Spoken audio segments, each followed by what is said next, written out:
दृढ़ निश्चय करवाया है। क्योंकि ध्रुव किस बात का प्रतीक है?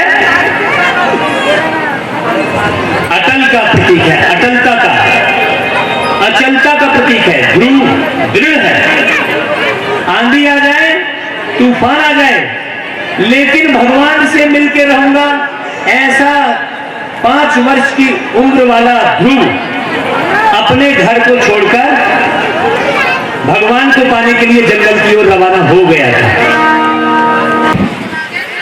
भगवान की गोद पाने के बाद जिंदगी के सभी प्रश्नों के उत्तर मिल गए। आप सब भी इस कथा के श्रवण के बाद, यदि आपने ध्यान से इस कथा का श्रवण किया, तो आपके सारे उत्तर आपको मिल जाएंगे जिंदगी के। कोई आपको धोखा दे रहा है, कोई आपको परेशान कर रहा है, आपका शरीर बीमार क्यों है, आपके घर में पति क्यों नहीं मान रहा है, आपके बच्चे क्यों नहीं सही हो रहे हैं, ये सारे प्रश्नों के उत्तर जब आपको मिल जाएंगे, तो आप अपने परिवार को बहुत सुंदर बना लेंगे। तो कथा कहां से शुरू हो रही है, ध्यान से सुनिएगा। ध्रुव के पिता का नाम है उत्तानपाद। उत्तानपाद का मतलब क्या होता है?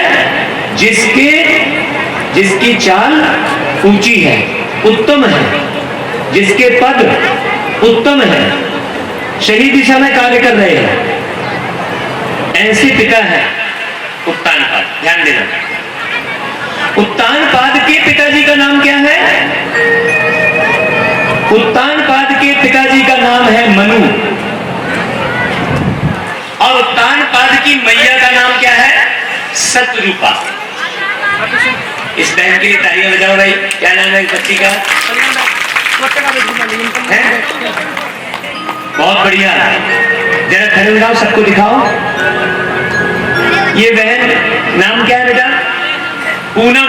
वाह, पूनम यानी पूर्ण, पूर्णिमा के दिन पूनम कहते हैं।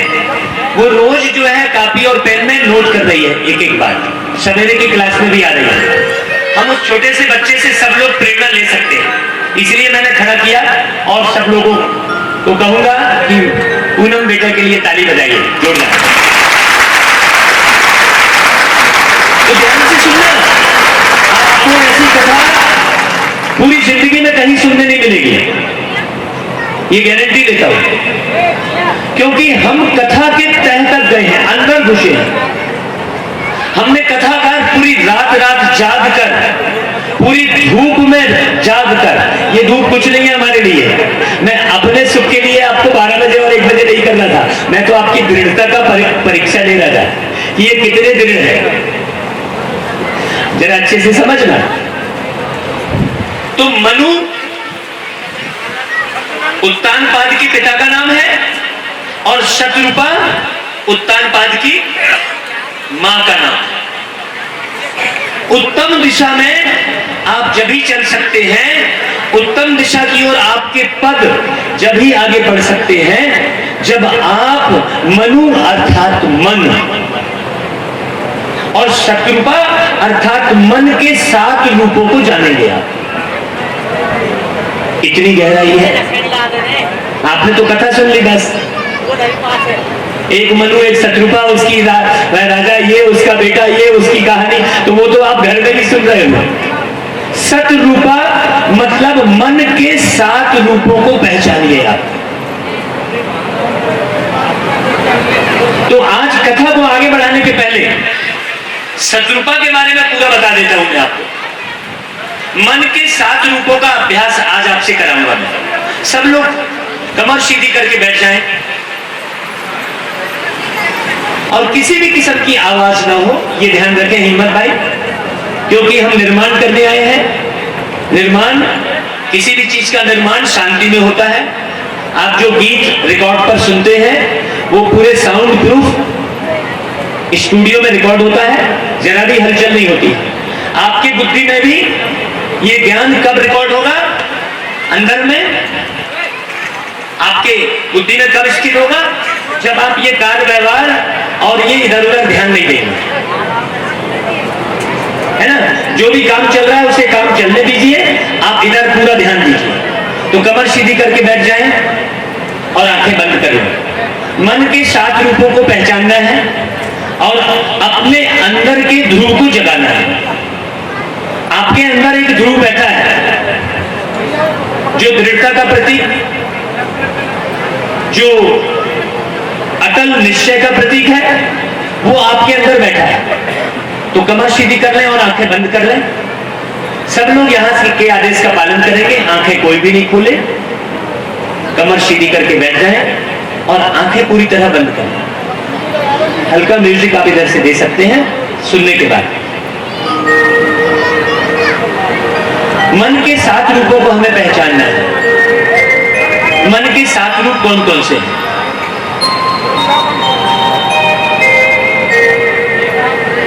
हम इधर से गाएंगे, आप आंख बंद करके उसे दोहराएंगे।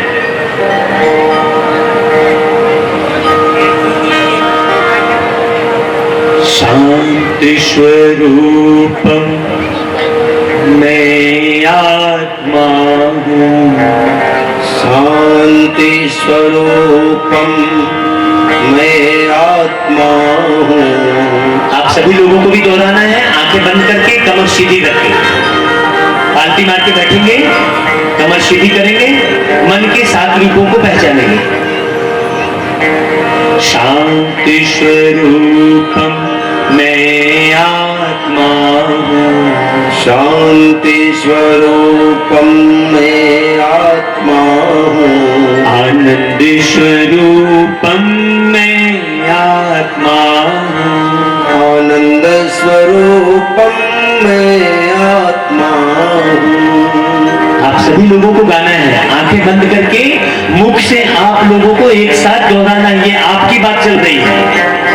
शांत स्वरूपम मैं आत्मा मतलब आपको मैं कहलवा रहा हूं कि आप अंदर के 7 रूपों को पहचानिए तो उत्तान पाद नजर आएगा। चलिए, मैं आत्मा हूँ अविनाशी हूँ, मैं आत्मा हूँ अविनाशी हूँ। अजर अमर हूँ शुद्ध पूर्ण हूँ, अजर अमर हूँ शुद्ध पूर्व हूँ। पानी मुझे गला नहीं सकता, पानी मुझे गला नहीं सकता। पानी मुझे गला नहीं सकता, पानी मुझे गला नहीं सकता। अग्नि मुझे जला नहीं सकती, अग्नि मुझे जला नहीं सकती। पवित्र स्वरूपम मैं आत्मा हूँ, पवित्र स्वरूपम मैं आत्मा हूँ। प्रेम स्वरूपम मैं आत्मा हूँ, प्रेम स्वरूपम मैं आत्मा हूँ। मैं आत्मा हूँ अविनाशी हूँ, मैं आत्मा हूँ अविनाशी हूँ। अजर अमर हूँ शुद्ध पूर्ण हूँ, अजर अमर हूँ शुद्ध पूर्ण हूँ। सुख स्वरूपम मैं आत्मा हूँ, सुख स्वरूपम मैं आत्मा हूँ। आनंद स्वरूपम मैं आत्मा हूँ, आनंद स्वरूपम मैं आत्मा हूँ। ज्ञान स्वरूपम मैं आत्मा हूँ, ज्ञान स्वरूपम मैं आत्मा हूँ। शांत स्वरूपम मैं आत्मा हूँ, शांति स्वरूपम मैं आत्मा हूँ। सभी धीरे धीरे अपनी आंखें खोल लेंगे। ये हमने मन के 7 रूपों का परिचय आपसे कराया। अब आप इसे नोट कर लीजिएगा कि कौन कौन से 7 रूप हमने बताए। जब ये 7 रूप से आप विवाह करेंगे, मन का विवाह इन 7 रूपों से करेंगे, माने सतरूपा से करेंगे, तो आपके जीवन में उत्तम पद ही आगे बढ़ेंगे, आपका पद ऊंचा होगा, आप ऊंचे पद पर आसीत होंगे और आप सुनीति पर चलेंगे। उत्तानपाद की पत्नी का नाम क्या है? पहली पत्नी का नाम सुनीति। जब तक उत्तानपाद सुनीति के साथ प्रेम कर रहा था, तो सुनीति के साथ प्रेम करने से उसको ध्रुव की प्राप्ति हुई।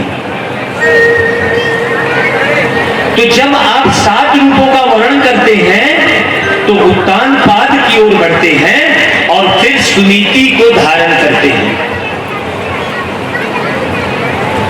जिस दिन आप सुनीति को छोड़ देते हैं, सुनीति माने अच्छी नीति, समय की पहचान, ज्ञान की पहचान, व्यक्ति की पहचान, अपने अपने अंदर की योग्यता की पहचान। बहुत ध्यान से सुनना, आपके अंदर में कितनी योग्यता है।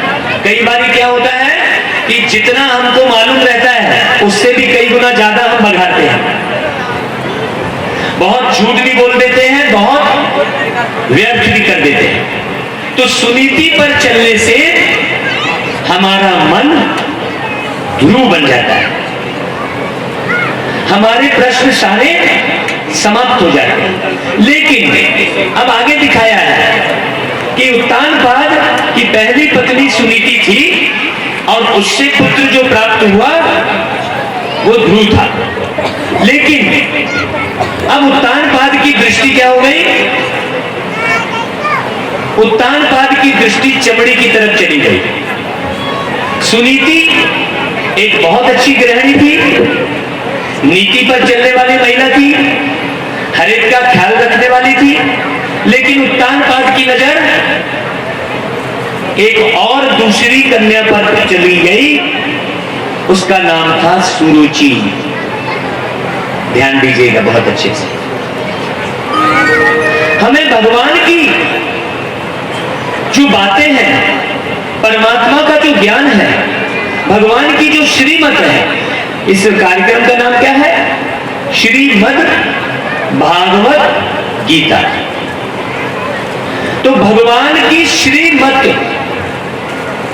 जब भगवान की श्री अर्थात श्रेष्ठ, मत यानी विचार, जब हम भगवान के श्रेष्ठ विचार कथा के माध्यम से सुनते हैं तो हमारे अंदर से मत यानी घमंड समाप्त हो जाता है।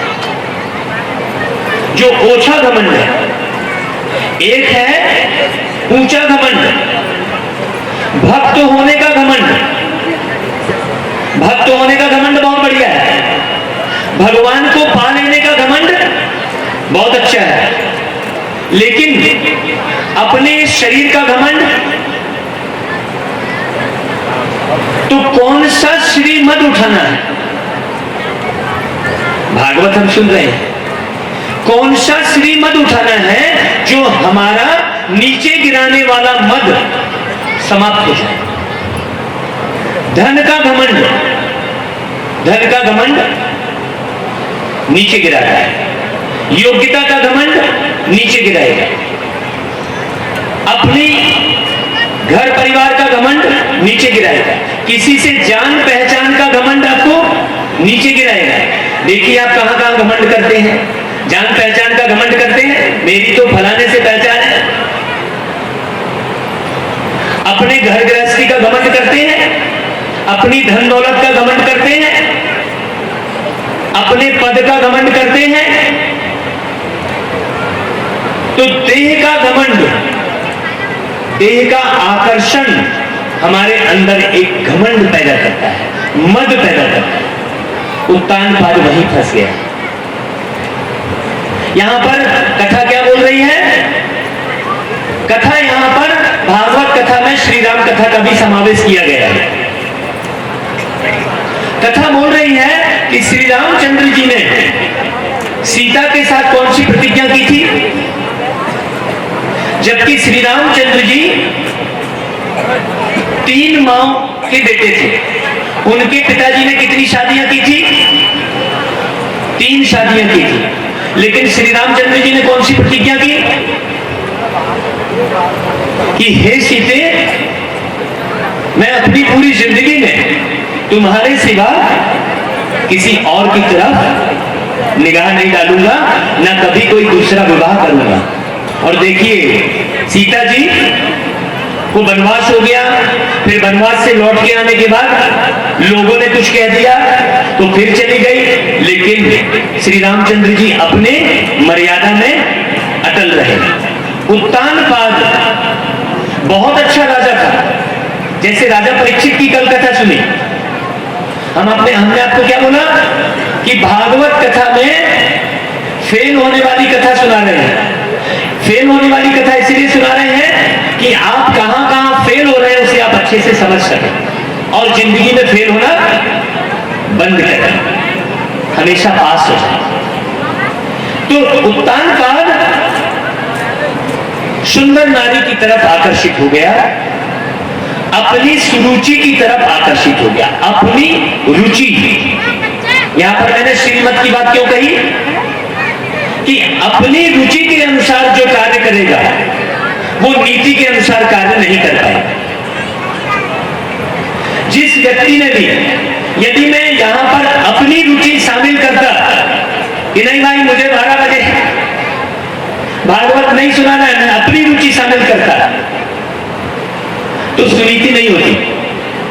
सुनीति क्या है? जो सब बोल रहे हैं वो मानना सुनीति है। यहां अपनी रुचि नहीं चलेगी। इसलिए मैंने इनकी तरफ भी इशारा किया। आज कथा ही वही चल रही थी, इसलिए शुरू में ये ड्रामा रचा। लेकिन आप लोगों को ये ड्रामे का पता लगा क्या? लगा? दृढ़ करने के लिए हमने ये बात शुरू की। आप लोगों को ये लग रहा होगा ये महाराज जी कैसे बदल रहे हैं। मैंने तुरंत भाव चेंज होना शुरू हो गए थे। आप अपने भाव को जरा चेक कीजिए, चेक कीजिए जरा। यहाँ पर जितने भी आयोजक थे कैसे भाव हो गए थे जरा देखिए। भागवत के पहला अक्षर है भावनाओं को शुद्ध रखना। जब आप भावनाओं को शुद्ध रखेंगे तो गा यानी ज्ञान, भा यानी भावना, गा यानी ज्ञान। जब भावनाओं को शुद्ध करेंगे तब यहां से जो ज्ञान आपके जो भेजा जा रहा है वो आपकी बुद्धि में, जो यहां से ज्ञान भेजा जा रहा है वो आपके भेजे में कब जाएगा? जब भावनाओं को शुद्ध करेंगे। हमारी शुद्ध भावना है, हमको कोई तकलीफ नहीं है। आप 12 बजे बिठाओ चाहे, हम हंसते हंसते बढ़िया आपको खुशी खुशी नचा नचा कर हम ज्ञान सुनाएंगे। कल कृष्ण जन्म होगा, देखना कितना बढ़िया नाचेंगे आप, कितना बढ़िया दासलीला होगी। और आज भी हम ज्ञान के आनंद में आपको डुबोने वाले हैं। आप लोग कितना नाचेंगे हम देखते हैं। तो सुरुचि के आधार पर काम करने से पूरा घर बिगड़ जाता है। उत्तानपाद का पूरा राजपाट चौपट हो गया। किसके कारण? सुरुचि के मार्गदर्शन पर चलने से। तो हे मेरी मीठे भाइयों और माताओं, अपनी रुचि को एक किनारे कर दो। आपको क्या पसंद है उसको हटा दो आप। भगवान को क्या पसंद है उसको धारण करो। भगवान की पसंद सुनो आप। रोज जब आप रोज भगवान की पसंद सुनेंगे तभी आप अपनी पसंद से मुक्त हो पाएंगे। राजा उत्तानपाद अपने प्यारे बेटे के, ध्रुव के बेटे के वियोग में जिंदगी भर रोता रहा। ध्रुव तो चला गया। तो सुरुचि के आधार पर चलने के कारण, सुरुचि के आधार पर चलने के कारण राजा उत्तानपाद अपने प्यारे से बेटे ध्रुव को अपनी गोद में नहीं बिठा पाया। अब यहां पर दूसरी बात शुरू हो रही है, बहुत ध्यान से सुनना। कई लोग कहते हैं कि कथा से आप अलग जा रहे हैं, लेकिन आप ध्यान से सुनेंगे तो कथा का मर्म आपके सामने में निकाल रहा हूं। तो यहां पर दूसरी बात यह समझने की है कि आपके परिवार में आपके माता पिता, आपकी पत्नी, आपके भाई बहन आपको गोद में नहीं बिठा रहे हैं। गोद में नहीं बिठा रहे हैं मतलब प्यार नहीं कर रहे हैं, सीधी सी बात। आप तो प्यार नहीं कर रहे हैं, आप तो सम्मान नहीं दे रहे हैं, आपकी बात नहीं मान रहे हैं। यहां दो बातें समझ में आ रही हैं। ध्रुव ने कहा कि पिताजी मुझे आपकी गोद में बैठना है? तो ध्रुव ने कहा तो पिताजी ने उसकी बात एक तो नहीं मानी, दूसरी बात उसकी जो दूसरी मम्मी थी सुरुचि, उसने एक तो पिताजी ने सम्मान भी नहीं किया और दूसरा सुरुचि ने क्या कर दिया, दुत्कार दिया। और बहुत गहरी बात बोली, सुनना आप बहुत अच्छे से। सुरुचि ने ध्रुव को बहुत गहरी बात कौन सी बोली, बहुत ध्यान से सुनना। सुरुचि ने ध्रुव को बोला कि देखो तुमको यदि उत्तान पाद तुम्हारे पिताजी की गोद में बैठना है तो तुमने बहुत बड़ी भूल की है।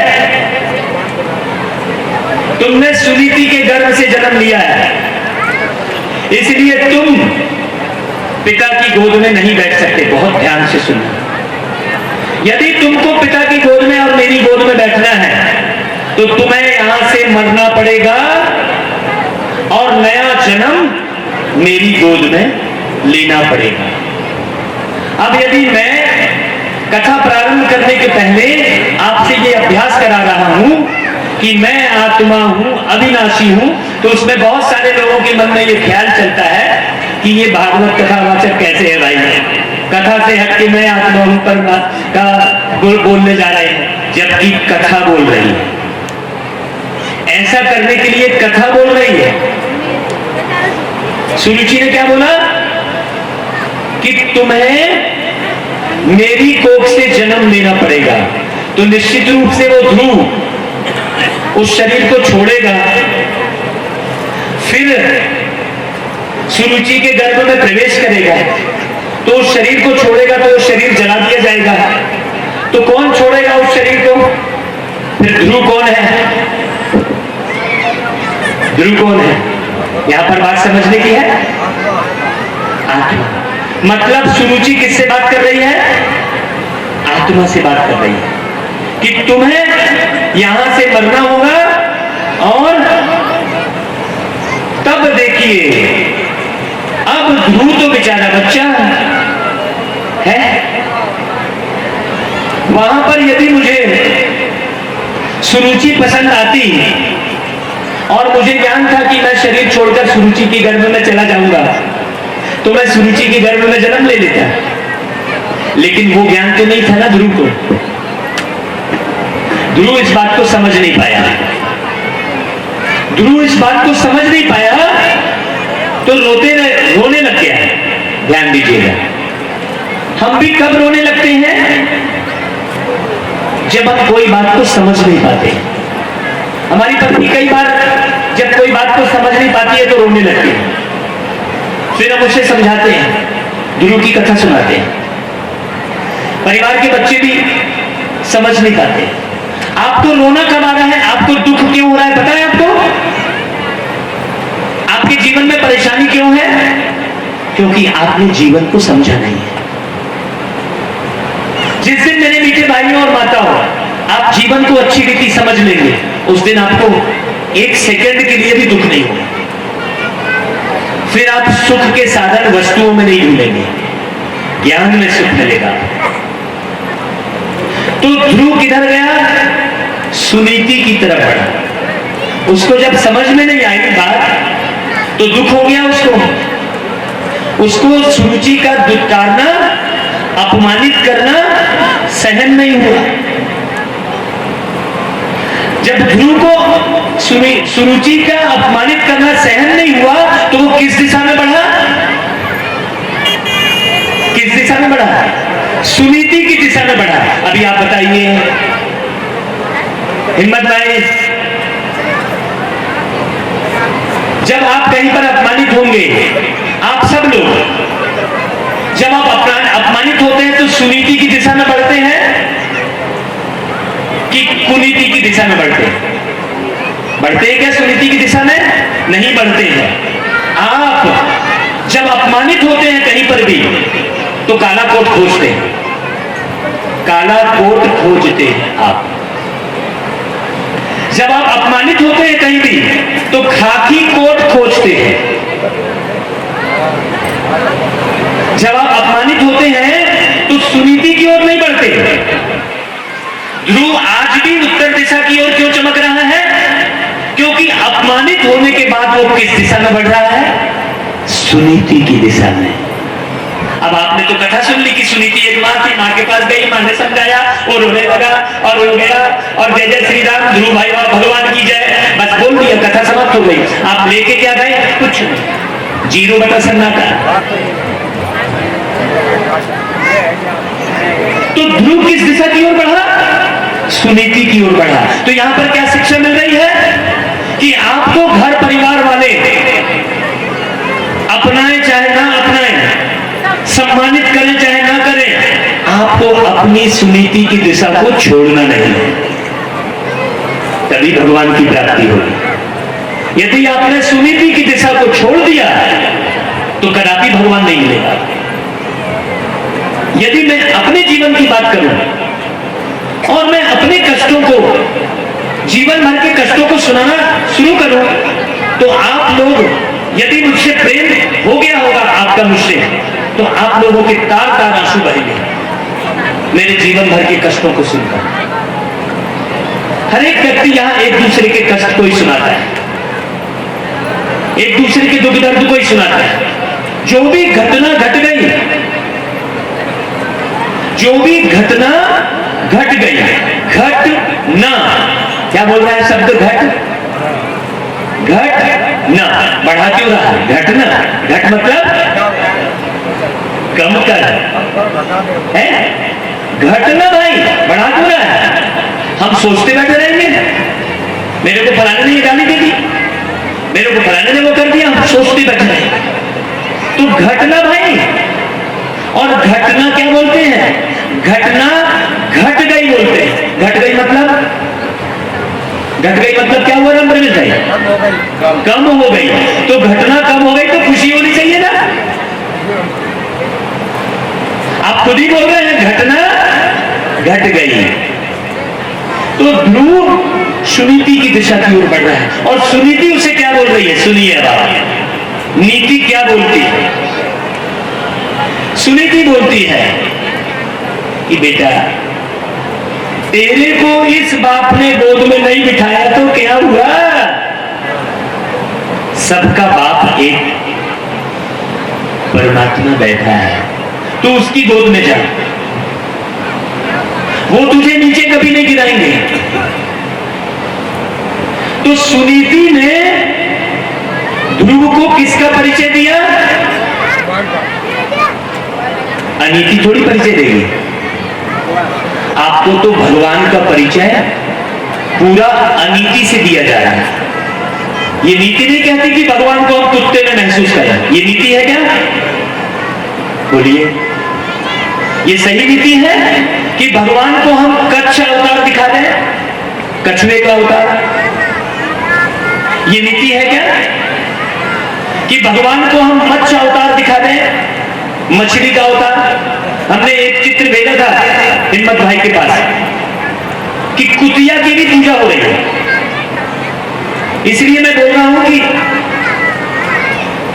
रामलीला तो आपने बहुत देखी है और रामचंद्र जी के बारे में बहुत सुना है, लेकिन अब आप अपनी लीला देखिए कि आप कौन सी लीला कर रहे हैं, क्योंकि आपको अपनी जीवन सुधारना है।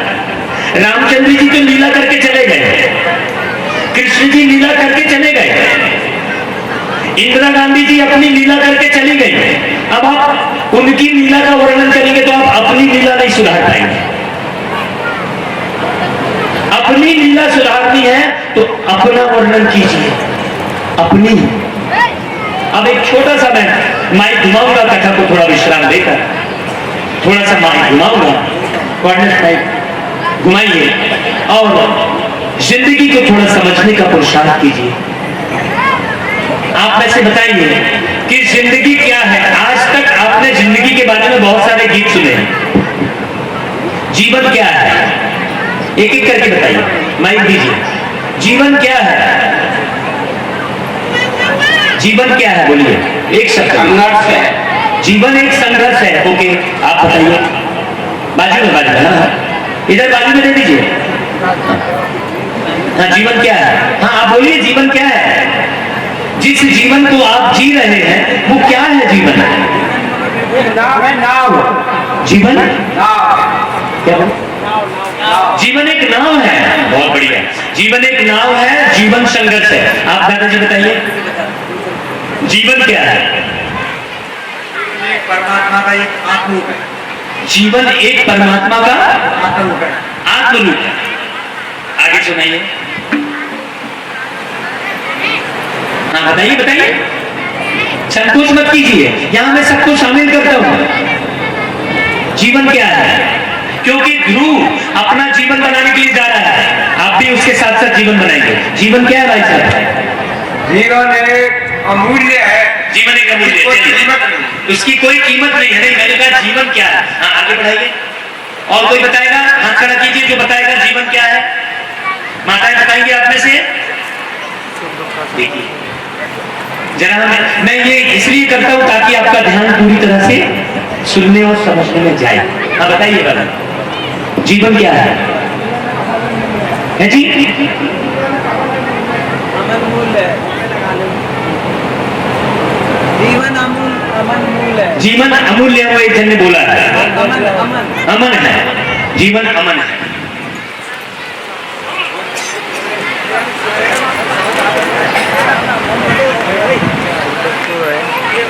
नहीं बताएंगे जीवन के बारे में बहुत सारे। हाँ, जीवन एक संघर्ष है। जीवन एक संघर्ष है। ओके, हमने बहुत सारे गीत सुने हैं जीवन के बारे में। आपने सुना है जिंदगी एक सफर है सुहाना, यहाँ कल क्या हो किसने जाना। जिंदगी को एक सफर बताया है। और किसी ने गा दिया जीवन एक संघर्ष है, एक बता रहा। और एक जन ने क्या गीत गाया? जिंदगी हर कदम एक नई जंग है। ये गीत गाया। वास्तव में आज तक जीवन की सही परिभाषा किसी ने नहीं बताया, वो परमात्मा ने बताई, वो भागवत कथा ने बताया।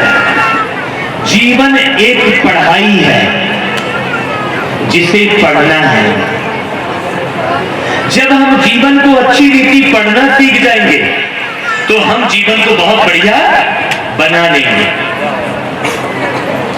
जीवन एक पढ़ाई है, जीवन संघर्ष नहीं है। हमने जो मान लिया वही हमको महसूस होने लग गया। जीवन जंग नहीं है।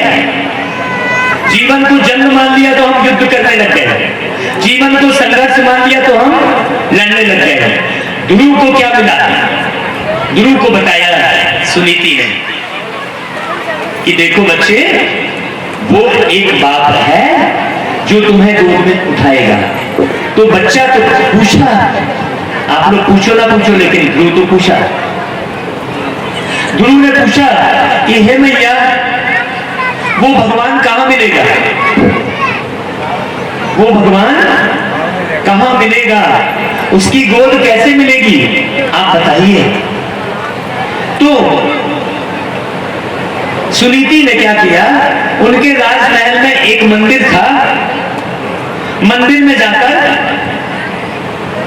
ध्रुव को बोला कि तुम भगवान का ध्यान करो, यहां भगवान की पूजा करो तो तुमको भगवान मिल जाएंगे। तो ध्रुव मंदिर में जाकर बैठा, जैसे हम लोग सब मंदिर में जाते हैं। ध्रुव मंदिर में जाकर बैठा, उसने देखा कि यहां तो एक मूर्ति रखी हुई है। और मैं कुछ पूछना चाह रहा हूं तो वो तो जवाब ही नहीं दे रही है। अरे ये भगवान कैसा? ये माँ ने मुझे कौन से भगवान का परिचय कराया? वो तो बोलता ही नहीं है। मेरा पिता तो कम से कम बोला मेरी माँ तो बोली कि तू ऐसा है, ये तो बोलता ही नहीं है, तो उसका मन कहाँ नहीं लगा? मंदिर में नहीं लगा। यहां पर कथा क्या बोल रही है? कथा क्या बोल रही है यहां पर? कि ध्रुव का मन मंदिर में नहीं लगा, क्योंकि मंदिर में उसे भगवान नहीं मिला। अभी आप विचार कर लीजिए। आप, ये मैं नहीं बोल रहा हूं, ये कोई संस्था नहीं बोल रही है, नहीं तो बहुत लोग सोचते होंगे कि ये किसी संस्था के वो रात जाग गया, पूरी रात जगता रहा कि भगवान कैसे मिलेंगे, कोई बताने वाला नहीं था। तो उसने रात को ही मां को प्रणाम किया, आधी रात को उठकर, कि हे मैया, मैं तुमसे बिना आज्ञा लिए इसलिए जा रहा हूं भगवान की खोज में, क्योंकि यदि मैं सुबह जाऊंगा तो तू मेरे को जाने नहीं देगी। बहुत ध्यान से सुनना, एक एक बात को बहुत अच्छे से सुनना, कि तू मुझे जाने नहीं देगी, इसलिए मैं तेरी आज्ञा के बिना। इसका मतलब यहां पर क्या हो रहा है कि हमें यदि भगवान की खोज है, भगवान की तलाश है, तो रिश्ते नातों को छोड़कर, किसी की परवाह ना करके हमको निकलना होगा। आइए एक गीत हम सुनते हैं इस पर। हरिओम। एक गुरुदेव, हाँ जी, हमारे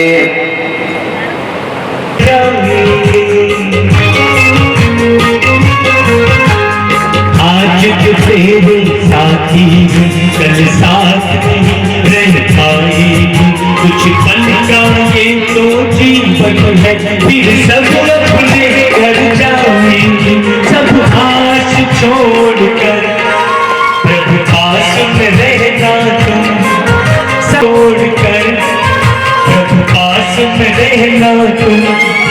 वो प्रभु हरे दुख रहेगा न किसी जन्म, सब साथ छोड़कर चल जाएंगे, छोड़कर चल जाएंगे एक दिन। हम सेकंड जरा ध्यान से सुनेंगे, और ध्यान से सुनेंगे।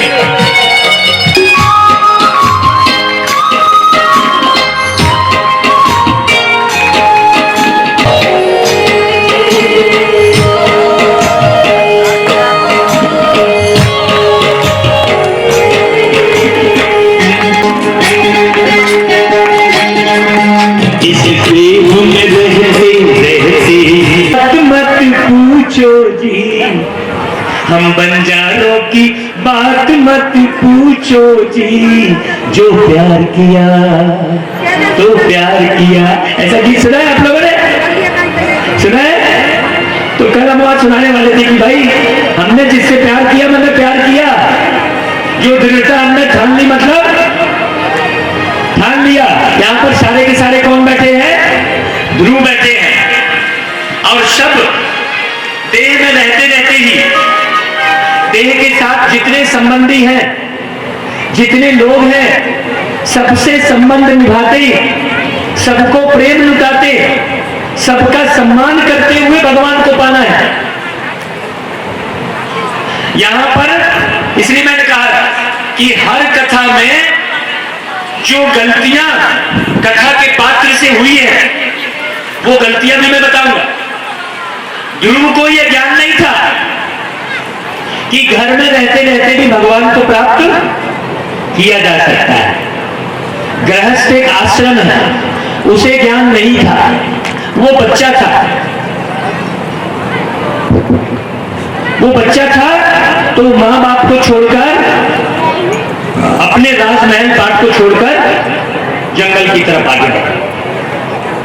उसकी कौन सी बात अच्छी समझ में आ रही है कि एक छोटे से बच्चे को भगवान को पाने की इतनी दृढ़ इच्छा उत्पन्न हुई, तो आपको भी वो दृढ़ इच्छा उत्पन्न होनी चाहिए। तो जब वो रास्ते में जा रहा था, तो वो तो राजकुमार था, तो बहुत सारे गहने और बहुत राशि वाले कपड़े पहने हुआ था, कहाँ है? जब वो जा रहा था भगवान को पाने के लिए, क्या कर रहा हूँ? आधी रात को निकल गया तो 5 लुटेरे, यार एक सेवा कर दे भैया। 5 लुटेरे उसको रास्ते में मिल गए एक छोरा देवा तक छोड़ के आना बस 3 पैर उड़ रहा। और उसने देखा 5 लुटेरों ने कि ये कोई कुलीन घराने का कोई बच्चा लगता है, ये आधी रात को क्या कैसे निकल रहा है, आज तो माल मिल गया बोले, चले गई यार थोड़ी सी। आज तो इसका सब लूट लो। तो वो 5 लुटेरे लूटने के लिए आगे बढ़े। तो ध्रुव तो किस ख्याल में था कि मुझे तो भगवान को पाना क्या कह है। रहा हूँ? तो उन 5 लुटेरों ने ध्रुव से क्या बोला, बहुत ध्यान से सुनना, कथा के बारे को बताऊंगा मैं आपको। उन 5 लुटेरों ने ध्रुव से क्या बोला, ध्रुव ने 5 लुटेरों को क्या बोला कि मुझे, तू कहाँ जा रहा है बेटा, बोला उन्होंने। तो ध्रुव ने कहा तक पहुंच जाता हूँ। कि मैं भगवान को ढूंढने जा रहा हूं, क्या तुम मुझे भगवान से मिला दोगे। तो उन लुटेरों ने कहा, वाह ये तो बहुत सरल सी बात है, हम तुम्हें अभी भगवान से मिला देते हैं। बहुत ध्यान से सुनना भाई बात को, बहुत बारीकी से सुनना, इसमें बहुत बारीकियां हैं। यार भैया यार आज कहना लुटेरों ने बोला कि हम तो तुम्हें अभी मिला देते हैं भगवान से। तो वो तो उसको क्या मालूम कौन लुटेरा और कौन किस भाव से बात कर रहा है, वो तो भगवान के भाव में ही भाग रहा था बिल्कुल, देख ले जैसे हमारे हेमंत अरे भाई, यार बहुत बुरी कुछ भी हो जाए मुझे भगवान को प्रत्यक्ष करना ही है बाबा को। है भाई। तो उन लुटेरों ने क्या किया, बोला देखो कोई और तुमको भगवान चाहिए ना, तो पहले ये सारे तेरा घर खड़ी कर जाओ। गहने उतारने पड़ेंगे, ये सब कुछ मुझे देना पड़ेगा, ध्यान देना तेरा घर बात। छोड़ा है लुटेरों ने क्या बोला हैं? कि तुमको भगवान चाहिए तो ये सारे जितने गहने हैं तुम पहने हो वो सब हमको देने पड़ेंगे। बोले ले लो भाई, मुझे तो भगवान चाहिए, मुझे ये धन दौलत नहीं चाहिए। लुटेरों ने क्या किया, भगवान के नाम पर उसका सारा धन लूट लिया, और लूटने के बाद आपस में कानाफूसी करने लग गए वो लोग कि अरे इसको अपन ने लूट लिया है, ये किसी राजा घराने का बच्चा लगता है, कल को अगर ये वापस राजमहल में गया कहाँ से? तो ये तो हमारी शिकायत कर देगा, तो हम मारे जाएंगे। तो क्या करो इसका, यही इसका जीवन खत्म करो। लुटेरों ने क्या प्लान बनाया उस बच्चे को, देखो यार एक छोरा देवा तो छोड़िए ना। लूट का धन कैसी वृत्ति को पैदा करता है। एक तो धन भी लूट लिया, उसके बाद अब उसकी जान भी लूटने के लिए देवा कोई ज्यादा दूर ना। अब वो पहाड़ के ऊपर ले गए कि चल बच्चे तेरे को हम भगवान के दर्शन कराते तेरी हैं। गाड़ी दे दे और पहाड़ के ऊपर जाकर तुरंत तेरा उसको घर खड़ी कर धक्का देवा छोड़ के। मार दिया ध्रुव को। ए यार मेरी को एंड टाइम ध्रुव को क्या कर दिया, पहाड़ के ऊपर ले जाकर धक्का दे दिया। जो लुटेरे हैं वो लुटेरे आपके अंदर घुसे हुए हैं। आधा घंटा लगेगा बस। वो 5 लुटेरे जो कथा में वर्णन है, वो कौन है वो लुटेरे हैं? 5 चोर तेरे अंदर बैठे। तो ये के गले में बहुत ध्यान से सुनना, किस ध्रुव को और कौन सा लुटेरा लूट रहा है? यार ये तब ना काम आ जाए। 5 चोर तेरे अंदर बैठे, गहरा में कुछ डाल रहे हैं डाका।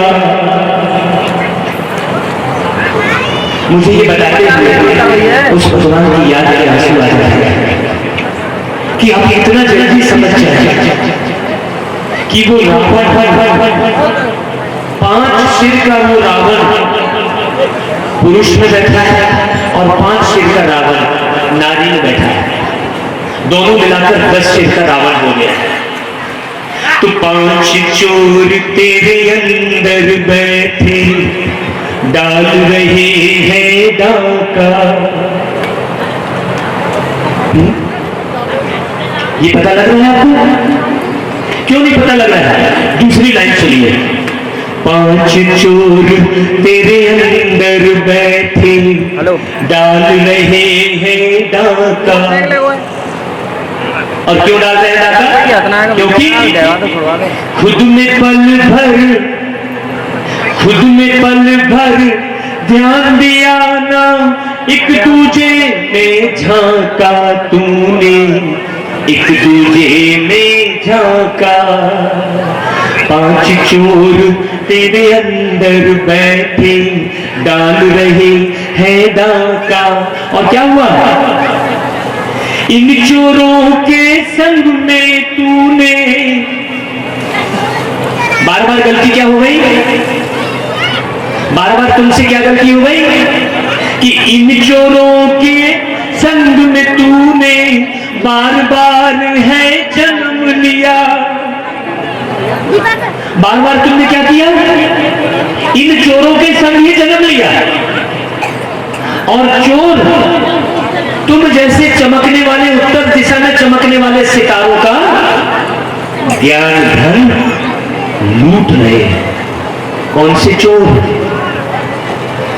कौन से चोर लूट रहे हैं आपको?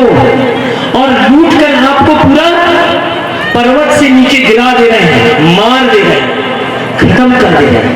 ये स्थूल बात नहीं है। तो इन चोरों के संग में तूने बार बार है जन्म लिया, और मां की गोद लगी ना प्यारी। आज का कोई भी बच्चा जन्म लेता है तो कौन है ऐसा बच्चा जो रोते हुए पैदा ना हुआ? मां की गोद प्यारी नहीं लगी। क्यों प्यारी नहीं लगी? क्योंकि इन चोरों के संग में तूने बार बार है जन्म लिया, और मां की गोद लगी ना प्यारी। पिछला रोकर याद किया। बच्चा जो रो रहा होता है वो क्यों रो रहा होता है पता है आपको? क्यों रो रहा होता है? क्योंकि पिछले जन्म में जो 5 चोरों से मुक्त होना था वो मुक्त नहीं हो पाया। इसलिए मीठे भाइयों, आप कथा मत सुनिए। इन 5 चोरों से मुक्त होने की विधि सीखिए, जो राम प्रवेश भाई ने कल बोला था। जितना ज्ञान अमृत का रसपान करेंगे उतना ही चोर से आप जीत हासिल करेंगे। तो ध्रुव को पहाड़ से गिरा दिया तो क्या ध्रुव मर गया? नहीं मरा। वहां पर क्या दिखाया है कि ये सारा दृश्य ऊपर बैठे भगवान देख रहे थे। ये सारा दृश्य ऊपर बैठे भगवान देख रहे थे। तो ऊपर से भगवान ने क्या किया? लक्ष्मी जी को भेजा। ये कथा में वर्णन है। ऊपर से भगवान ने लक्ष्मी जी को भेजा तो लक्ष्मी जी ने क्या किया? पहाड़ के नीचे जाकर उस ध्रुव को अपनी गोद में उठा लिया। सोचो, भगवान ने गोद में कब उठा लिया? सोचिए, उस ध्रुव को गोद में उठा लिया, लेकिन उसे मालूम नहीं पड़ा है। लक्ष्मी जी ने पहाड़ से गिरते समय उसको गोद में उठा लिया और उसे बहुत प्यार किया और कहा, बच्चे तू क्या कर रहा है? कहां जा रहा है तू? बोला, मैं भगवान के पास जा रहा हूं। तो लक्ष्मी जी ने कहा कि अरे बच्चे, अभी तो तेरी खेलने खाने की उम्र है, तू अभी कहां भगवान की खोज में जा रहा है? तू जा घर। बोले नहीं, मैं भगवान की खोज में जाऊंगा। बोले जंगल में जाएगा, बहुत सारे शेर, भालू, कीट पतंगे, सर्प सब तुझे तंग करेंगे। लेकिन ध्रुव अटल था। अब लक्ष्मी जी को लगा कि ये भूखा होगा, तो भोजन उसको खिलाया और बोला, ठीक है, तू मधुवन के जंगल में चले जा, वहां तुझे भगवान मिल जाएंगे। मधुबन, उस जंगल का नाम है मधुबन। अभी इस धरती पर भी मधुबन है, आपको हम बता देंगे बाद में। तो वो आगे बढ़ा, नारद जी मिले रास्ते में। ध्रुव को नारद जी मिले तो नारद जी ने उसे समझाया कि देखो तुम अभी बच्चे हो, तुम अभी घर जाओ, अपने राजमहल में जाओ, अभी तुम्हारी उम्र नहीं है।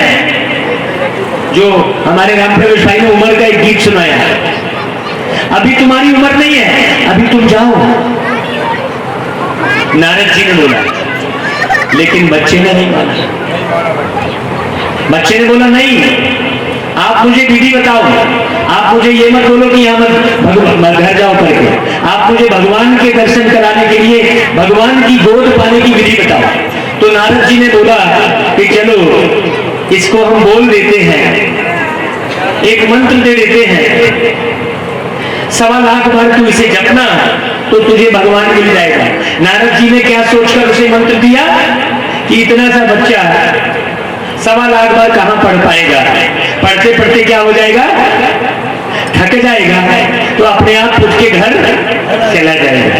तो नारद जी ने कौन सा मंत्र दिया, और हमने क्या किया, कथा का सही ढंग से श्रवण नहीं किया। भागवत कथा वाचकों ने क्या किया, भागवत कथा वाचकों ने कथा सुनाने के बीच में वो मंत्र जपाना शुरू किया, ओम नमो भगवते वासुदेवाय, ओम नमो भगवते वासुदेवाय। जरा इस मंत्र का जाप कर ले, ध्रुव ने इसी मंत्र को जाप करके भगवान को पाया है।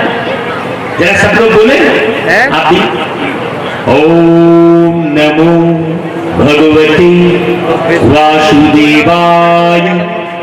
ओम नमो भगवते वासुदेवाय, ओम नमो भगवते वासुदेवाय।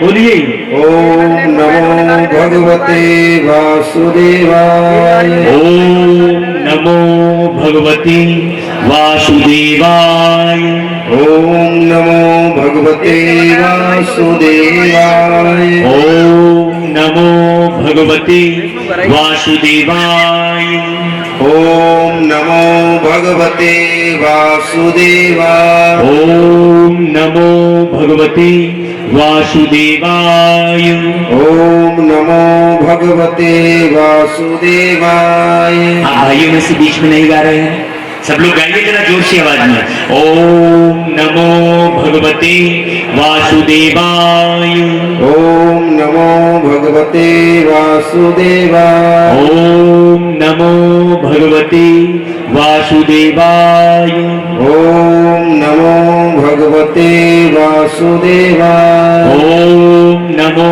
भगवते वासुदेवाय, ओम नमो भगवते वासुदेवाय, ओम नमो भगवते वासुदेवाय। ओम नमो भगवते वासुदेवाय। ध्रुव ने इस मंत्र को पढ़कर भगवान को पा लिया, तो हम क्या करने लग गए, इस मंत्र का जाप करने लगे। लेकिन आपको पता नहीं है कि उस भक्त ध्रुव ने इस मंत्र के अर्थ को समझकर अपना जीवन वैसा बनाया। इसलिए मैंने कल एक बात छोड़ी थी, ओम नमो शिवाय के ऊपर से मैंने बात छोड़ी थी। ओम का अर्थ क्या है ये पूछा था। यहाँ पर ओम नमो भगवते वासुदेवाय का अर्थ थोड़ा समझना पड़ेगा हमको। तो राम प्रवेश भाई जरा बताएं, ओम नमो भगवते वासुदेवाय का अर्थ क्या है। बहुत बार भागवत सुने हैं, और यहाँ पर कोई जानकार बैठा है तो अर्थ बता दे। अब आपसे मैं पूछता हूं, हाँ बताइए राम प्रवेश भाई, ओम नमो भगवते वासुदेवाय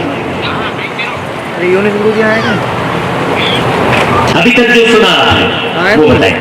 तो भगवान कृष्ण का ही एक नाम है। भगवान कृष्ण का एक नाम है ना भाई, अभी तक हमने ये समझा। तो भगवान कृष्ण का नाम लेने पर उसे भगवान की प्राप्ति हुई, हमने ये समझा।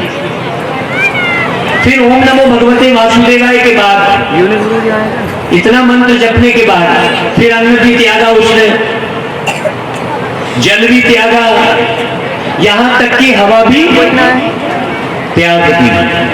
अब हवा को त्यागेगा तो जिएगा कैसे? है सोचिए, हवा को त्यागेगा तो कोई जिएगा क्या? ओम नमो भगवते वासुदेवाय का अर्थ है, ओम का अर्थ है, ओम 3 अक्षर से बना है, आ उ मा, ओम। ओम कहते हैं मतलब मैं एक आत्मा। हाँ ओम नमः शिवाय का अर्थ क्या हुआ? देर में मैं एक आत्मा परम पिता परमात्मा शिव को नमन करती हूँ। इसका मतलब ओम का मतलब परमात्मा नहीं है। अब यहाँ पर ओम नमो भगवते वासुदेवाय, तो यदि ओम का मतलब परमात्मा है और वासुदेवाय भी कृष्ण एक भगवान है, तो फिर यहाँ भी अर्थ क्या निकल जा रहा है कि भगवान ही भगवान को नमन करना है।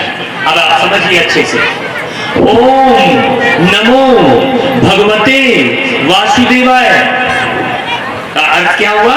ओम मतलब मैं एक आत्मा नम्र होकर इस संसार में सबके सामने में नम्र होकर नमन करके, वासुदेवाय मतलब देवत्व गुणों को अपने वश में कर ले। जब मैं देवत्व गुणों को अपने वश में करता हूं तब मुझे भगवान मिलता है। तो ध्रुव ने जो तपस्या की वो कौन सी तपस्या की? देवत्व गुणों को अपने वश में करने की तपस्या की। तो देवत्व गुणों को वश में करने के लिए उसने क्या क्या छोड़ा?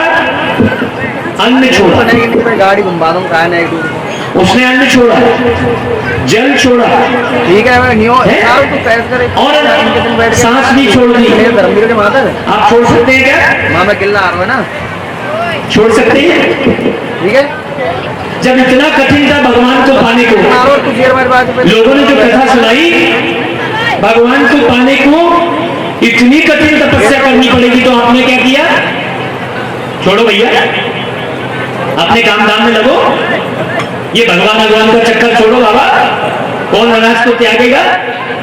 धंधा पानी देखो अपना, दुकानदारी है। क्यों? क्योंकि अर्थ नहीं समझाया, अर्थ नहीं समझाया। ध्रुव ने तपस्या की मधुबन में, मधुबन मतलब मधु के समान बन, कारी कलर की बात चले जाओ, मधु यानी शहद, शहद के समान कल्याणकारी बन, शहद के समान मीठा बन। आप तो कड़वे बने बैठे हो, आप तो एक दूसरे के हो ऐसा नहीं वैसा कर रहे हो। तो मधुबन के जंगल में क्या त्यागा? सोने भाई अन्न किसको खिला रहे हैं आप? शरीर को। जल किसको पिला रहे हैं? शरीर को। हवा किसको दे रहे हैं? शरीर को। जब शरीर को छोड़ दिया तो फिर आत्मा को अन्न, जल, हवा लेने की जरूरत है क्या? तो आत्मा मतलब आप बिना हवा, बिना जल, बिना पानी के रहते हैं, लेकिन जब तक शरीर में है तब तक आपको अन्न, जल और वायु शरीर के लिए चाहिए। तो ध्रुव कौन है? ध्रुव एक आत्मा है, आप भी एक आत्मा है। आत्मा को जल, अन्न और वायु की जरूरत नहीं है। जब आप आत्म रूप में स्थित होते हैं, जब आप शरीर का भान छोड़ते हैं, तब परमात्मा का ज्ञान समझ में आएगा। राम प्रवेश भाई, आप राम प्रवेश भाई बने रहेंगे तो कभी भी परमात्मा का ज्ञान समझ में नहीं आएगा। आप भोला राम बने रहेंगे तो कभी परमात्मा का ज्ञान समझ में नहीं आएगा। राम प्रवेश के भान से मुक्त होना पड़ेगा। राम प्रवेश केवल एक निवास स्थान है, एक घर है मुझ आत्मा को रहने का है। यदि आपको मैं शेर का चोला पहना दूंगा तो क्या आप अपने आप को शेर समझने लग जाएंगे? है भाई? क्यों? राम प्रवेश शेर का चोला पहना दूंगा तो क्या आप अपने आप को शेर समझने लग जाएंगे? एक छोटा सा वाक्य गुजरा मैं आपको बता रहा हूं इसी आत्मज्ञान के ऊपर से, एक छोटा सा, कि एक व्यक्ति था जो 12 साल की उम्र से महाराणा प्रताप का रोल करता नाटक में, और साल भर में लगभग हेलो 10 से 12 प्रोग्राम करता था। हेलो अब एक साल में 10-12 बार प्रोग्राम करना और महाराणा प्रताप का ही रोल करना, तो जोर पर रो गाड़ी आ रही जब, और ऐसा करते करते वो युवा हो गया, 30-32 साल का हो गया। तो कितनी बार महाराणा प्रताप का रोल अदा कर लिया घरे, पहले मुंह बजाएगा नहीं तो होगा। क्या हो गया कि महाराणा प्रताप का रोल अदा करने के कारण वो अपने स्वरूप को भूल गया। वो महाराणा प्रताप के स्वरूप में इतना डूब गया कि वो हमेशा अपने आप को क्या समझने लग गया, जीजा जी ने बात महाराणा प्रताप समझने लग गया। तो वो बस में यात्रा किया, क्या हो गया मैं तो बस में यात्रा जब कर रहा था तो सीट पे बैठा तो कंडक्टर आया, बोला टिकट, तो उसने उठाकर एक झापड़ मार दिया कंडक्टर। क्यों भाई, तेरे को मालूम नहीं है मैं महाराणा प्रताप हूं? तू कहां से महाराणा प्रताप है? उसने एक झापड़ मार दिया तो टीटी ने क्या किया, अरे भक्त तू यहां से कहां का महाराणा प्रताप है, गाड़ी से नीचे उतार दिया धक्का मार के। तू कहां का महाराणा प्रताप है भाई? क्योंकि वो बार बार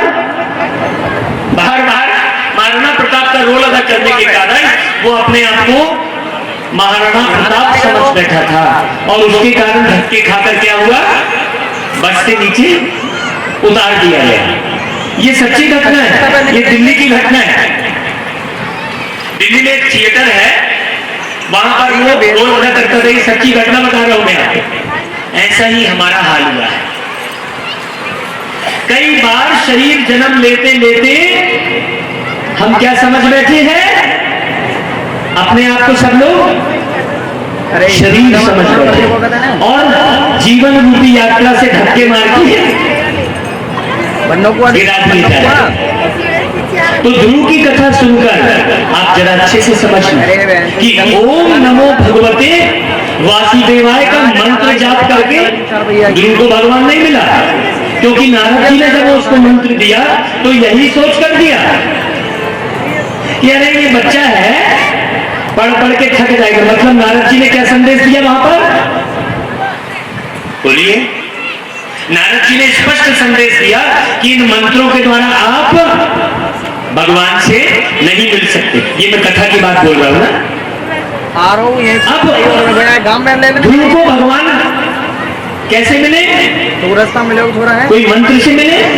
यदि उसे कोई दूसरा मंत्र दे दिया जाता तो भी उसको रटने लगता, क्योंकि उसके अंदर क्या थी, लगन थी। तो भगवान से कैसे मिला जाएगा? लगन से। हमारे अंदर वो लगन उत्पन्न होनी चाहिए। कैसा साथ देंगे? अपने अंदर ध्रुव की तरह लगन पैदा करेंगे भगवान को पाने के लिए। तो कौन कौन भगवान को पाने के लिए अन्न जल नहीं त्यागना है, हवा नहीं त्यागनी है, किसी मंत्र का जाप नहीं करना है, सिर्फ 5 बजे सवेरे आना। यहां पर भगवान की मुरली चल रही है सुबह 5 बजे। इसी मंच पर नीचे बैठकर या हम ऊपर भी बैठ जाएंगे भगवान की मुरली सुनाने के लिए। आप में से आज जो है काफी लोग आए थे सवेरे 5 बजे, तो हम ये चाहेंगे कि बहुत सारे क्रियाकलापों में हमारा समय चला जाता है। आज का समय आप रजिस्टर में नाम नोट कराने का आगे छोड़िए ना। जो सवेरे 5 बजे आएंगे, हिम्मत भाई 2-1 किलोमीटर है बस, जरा ध्यान से सुन लीजिएगा। 2-1 किलोमीटर है काम। इन सबका नाम रजिस्टर में नोट कर लेंगे। जितने स्थानों पर भी हमने भागवत की है, हाँ देवा बढ़िया निकल, हर एक भागवत में ये लोगों को अनुभव हुआ है। यहाँ तो दूसरे दिन ही प्राप्ति दिख गई, जो रोड बनने का सैंक्शन पास हो गया, और आज जो है वरदान मिल गया आपको। अजमेर की जो कथा है वो इस प्रकार है, जैसे ध्रुव की कथा में आपने सुना कि भगवान से मिलने जाने के लिए कितनी सारी रुकावटें आई उसको, लुटेरों ने लूटा, पहाड़ से गिरा दिया।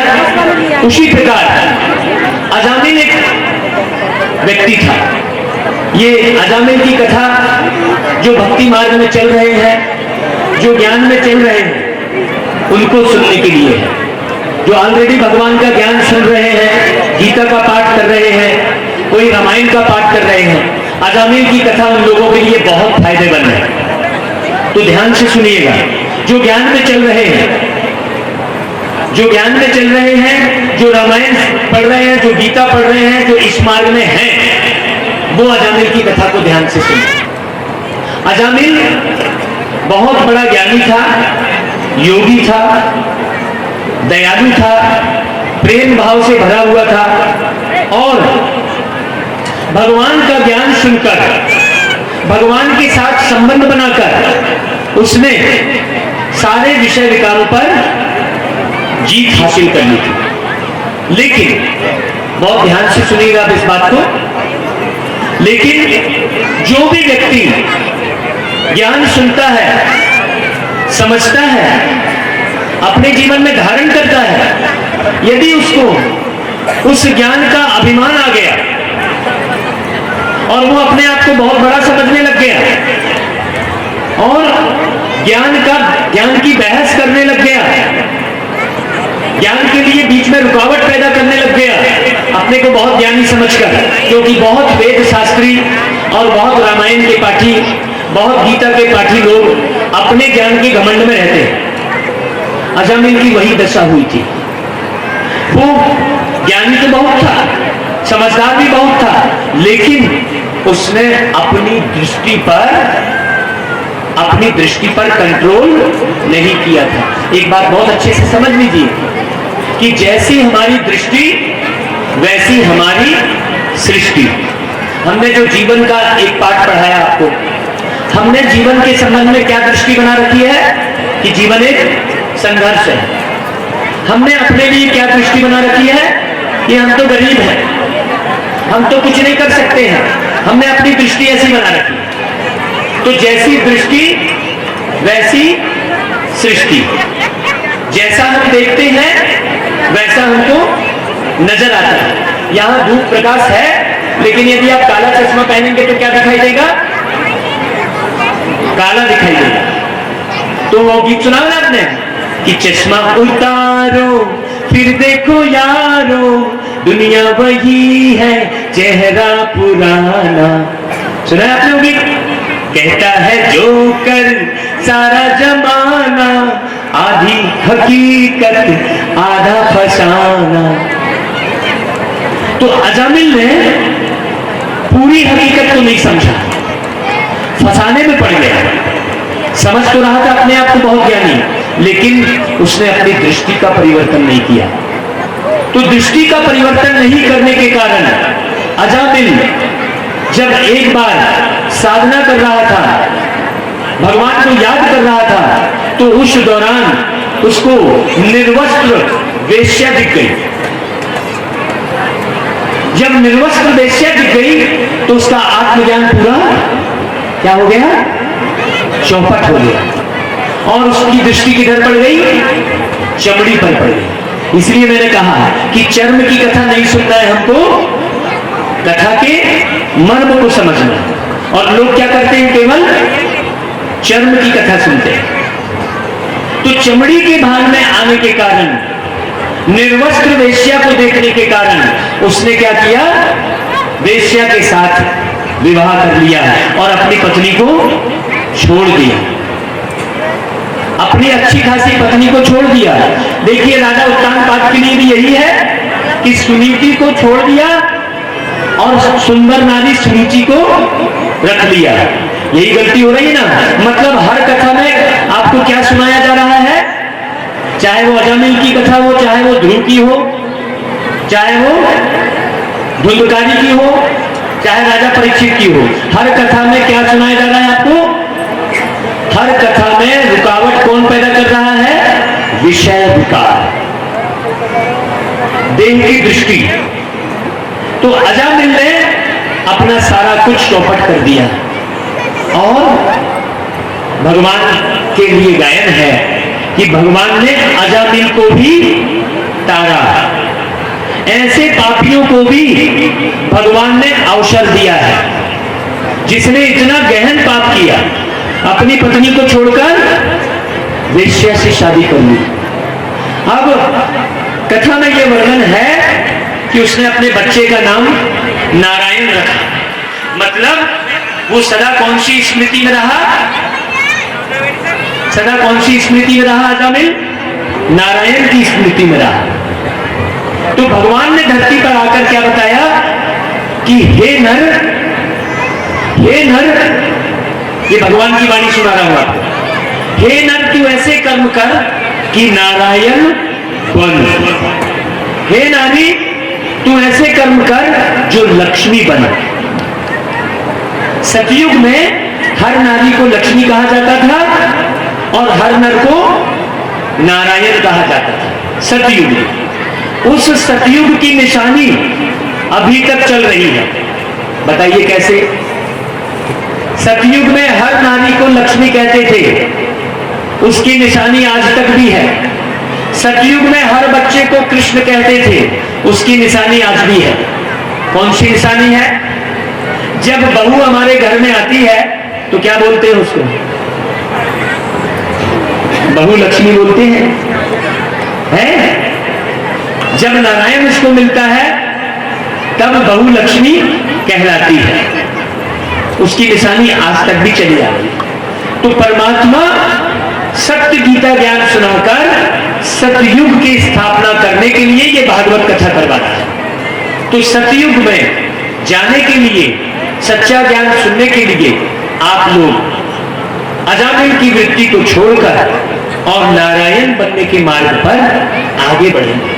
जब आप ये प्रण करेंगे कि हम भी अब नर से नारायण बनने के लिए आगे आएंगे, तो भगवान जैसे अजामिल को तारा है, अजामिल जैसे पापियों को तारने वाला एक परमात्मा है, वही परमात्मा इस धरती पर आकर ज्ञान अमृत पिलाकर अजामिल जैसे पापियों को तार रहा है। तो जो ज्ञान मार्ग में चल रहा है वो भी सावधान हो जाए। अगर वो अभिमान के वशीभूत होता है, क्रोध के वशीभूत होता है, मोह के वशीभूत होता है, तो वो अजामिल की गिनती में आता है। यदि आप भगवान का ज्ञान सुनकर झूठ बोल रहे हैं, बहुत लोग जो है बहुत सारे ऐसे कर्म करते हैं। हम भागवत कथा में जाते हैं, नई चप्पल पहनते हैं, बहुत लोग चप्पल चोरी करके चले जाते हैं। सोचिए कितना बड़ा पाप कर्म। और कितना बड़ा पाप कर्म, लोग जो नोट बाहर नहीं चलता है, हमारे पास आते हैं वो नोट, वो फटा नोट जो कहीं नहीं चलेगा, उसको भगवान के दरवाजे पर चढ़ा देंगे। क्या सफल हुआ आपका? वो तो चला ही नहीं। जो सिक्का नहीं चलेगा उसको भगवान के उसमें डालेंगे, खोज कर फटा नोट, खोज कर सिक्का। ये वृत्ति ज्ञान सुनकर यदि हम ये वृत्ति करते हैं तो ये बहुत बड़ा, एक तो समय पर नहीं आना, ये भी महापाप है। दूसरा जो हम दान दे रहे हैं वो बहुत श्रेष्ठ दान देना चाहिए। भगवान भागवत में ये गायन है कि आप सोना दान कीजिए, आप चांदी दान कीजिए। आप सोना दान करेंगे तो सोना मिलेगा, चांदी दान करेंगे तो चांदी मिलेगी, लोहा दान करेंगे तो लोहा मिलेगा। आपको जो चाहिए वो छोड़िए। आप जमीन में, एक किसान जब बीज बोता है तो बीज छोड़ देता है वो, तो जो बीज बोता है क्या उसे एक बोरा के बदले एक ही बोरा मिलता है क्या?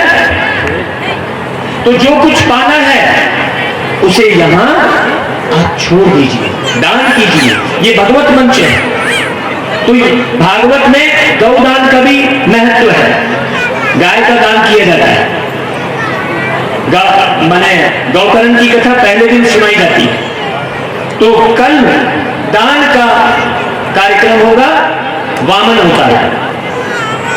एक वामन जी छोटे बच्चे के रूप में बनाए जाएंगे और आपके पास आएंगे। कल वामन अवतार की कथा सुनाएंगे। आज थोड़ी सी मैं समुद्र मंथन के बारे में बता देता हूं, क्योंकि कल बहुत सारी कथा है, तो थोड़ा मैं शुरुआत कर देता हूं। कल समुद्र मंथन को पूरा कर लेता हूं। एक छोटा सा प्रश्न आपके साथ में छोड़ देता हूं समुद्र मंथन का, कि समुद्र मंथन की कथा में बताया है कि एक तरफ देवता और एक तरफ राक्षस खड़े थे और वासुकी नाग, नाग का नाम क्या था? वासुकी नाग। और पर्वत का नाम क्या था? मंदराचल पर्वत। मंदराचल पर्वत को देवता और राक्षस ने मिलकर और समुद्र में डाला। समुद्र में डाला तो वो पर्वत डूबने लग गया। डूबने लग गया तो ये बताया गया है कि नारायण कछुए का अवतार ले लिए और कछुआ नीचे पर्वत के नीचे रह गया तो पर्वत डूबना बंद हो गया।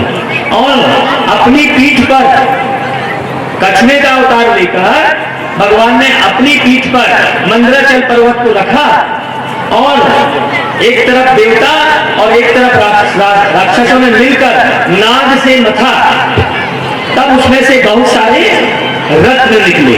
अब छोटा सा प्रश्न इस बात को कहकर छोड़ दे रहा हूं और अपनी वाणी को विराम दूंगा कि आप बताइए कि कोई भी पर्वत को यदि हम उठाएंगे तो उसके पत्थर तो डगमग होके गिर जाएंगे, पहली बात। दूसरी बात, पत्थर समुद्र में जाएगा तो वो डूबेगा ही, एक छोटा सा कछुआ कैसे उसे उठाना। तीसरी बात, जब सर्प से रगड़ा जाएगा तो वो सर्प तो मर जाएगा। सर्प को मंदराचल पर्वत में रगड़ेंगे तो वो सर्प तो मरेगा कि नहीं मरेगा। और वो पर्वत घूमेगा कैसे? क्या पत्थर आपस में एक दूसरे से चिपके हुए थे क्या? इन सब का मंथन आप करना कि अभी तक आपने यही कथा सुनी है और लोगों ने कथा सुनाई, आपने जयराम जी की बोली और चले गए। कल इसका विशेष विश्लेषण हम आपके सामने प्रस्तुत करेंगे। आप लोग भी चिंतन करना कि ऐसे कैसे हो सकता है। चलिए आज की कथा का हम यही विराम देते हैं।